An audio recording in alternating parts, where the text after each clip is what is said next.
we've invited Jenefer Bobbin, the founder of Yardstick, an effective tool to measure impact, to help you know more about your business and to find out what works and what doesn't by using very simple analytical tools.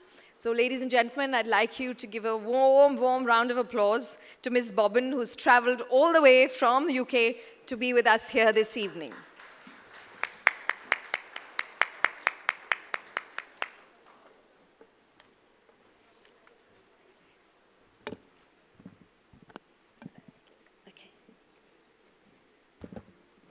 Hi, I've just got two more people joining me. We're just bringing a couple of chairs up, so if you just bear with me a second.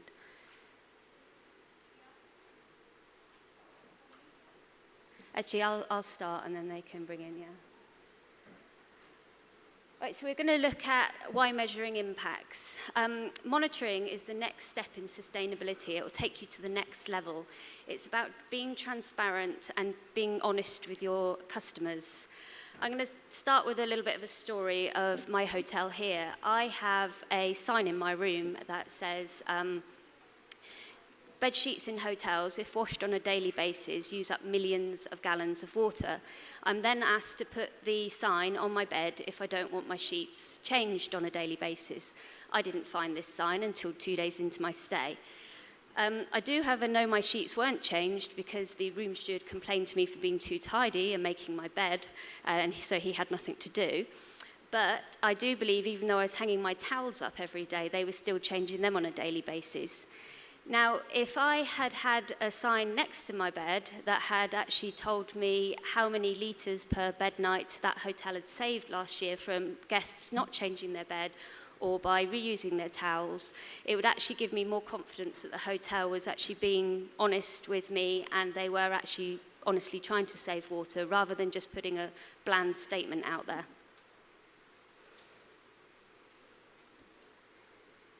We've got the UN Sustainable Goals.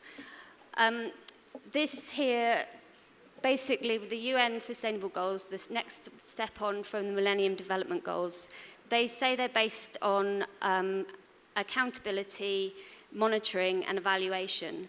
To reach these goals, every business, regardless of size, has to monitor their impacts. Without actually monitoring, these goals won't be reached, and I think so it's everybody's responsibility to monitor their impact. Okay, what to measure? A lot of businesses that I've worked with, they're scared. Data scares them. You know, Excel sheets scare them. And what I've said to everybody is forget impacts, forget what you've been told about indicators, and actually just monitor what is special to you or what is easy. So just pick a topic that is easy to monitor and start small on that.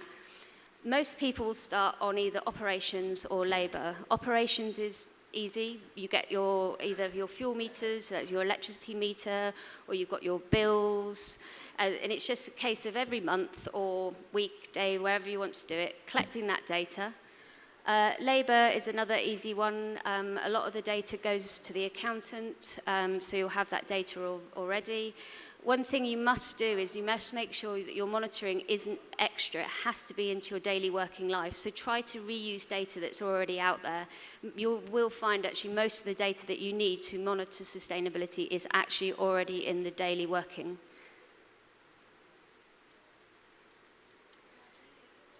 Okay, so with monitoring, data does appear everywhere. Certifications, a lot of businesses want certifications. It's the sort of customer-facing side of sustainability. I mean, certification schemes are quite opaque, so it is quite difficult to find out what each one requires. But from the ones that I've been able to research, there is always a level of data that is required. You know, whether they want to know whether you're reducing your fuel consumption, water consumption, they do usually ask you to do some form of regular monitoring. If you decide to go down a reporting route, that obviously does have data. It allows you to report on your data, so your data is there for publicly seeing. And then we go to the tools that are out there in the market to help you monitor.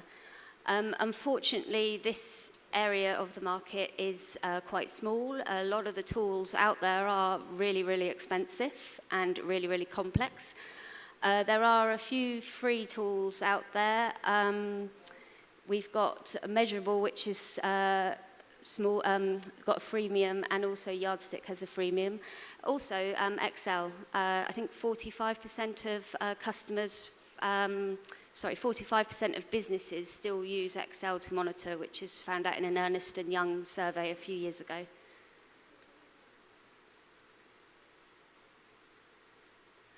Right, Tiger Mountain. So I've been working with Tiger Mountain since 2009, monitoring. These are a few of the results, but I'm actually going to invite Ishwal now to give you a brief introduction on how they introduce monitoring at the lodge. Ishwal is the accountant.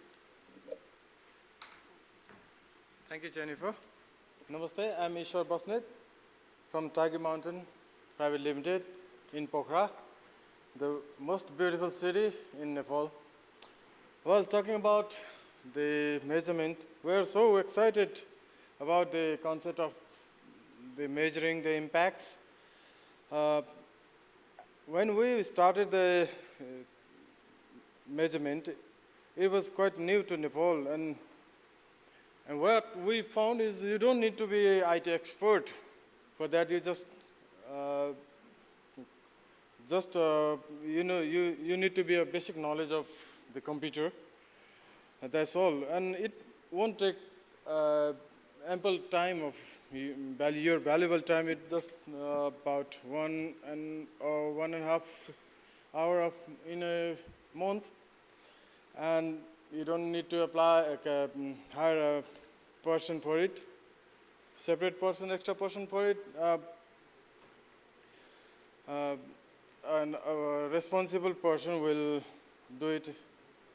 And when we started with monitoring our fuel consumption, and as it was easier to compare and with our fuel bills. And next we started labor monitoring, as we could use that data provided to our accounts. Then the next was monitoring charity, which involved more employees. That it was everyone's responsibilities to monitor their own reactions.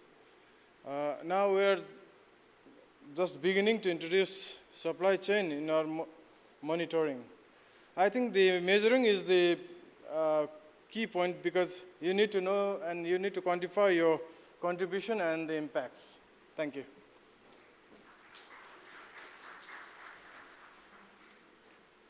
So the next slide is Village Ways, and I've asked Manisha to come and explain the benefits of monitoring impacts.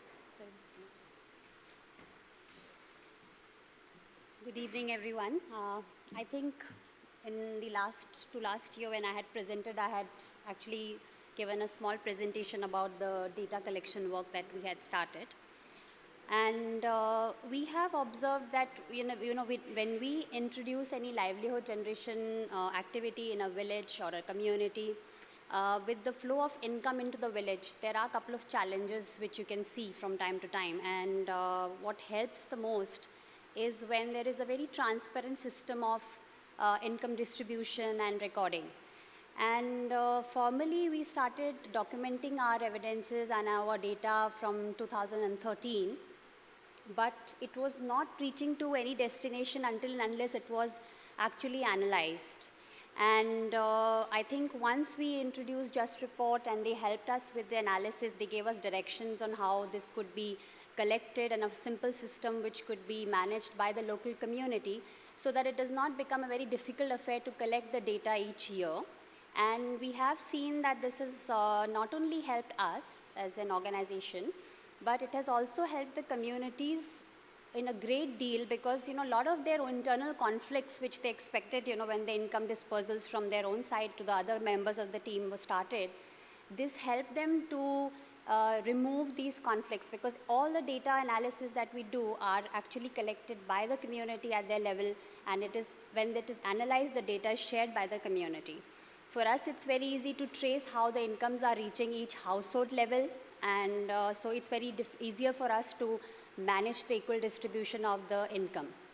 And for any like-minded organization or any anyone else who would like to replicate, of course, a data analysis does help to showcase what we've been doing. So I think these are just few. There are many more benefits which I can explain, but because of the limited time, I'm just been focused on these. Thank you.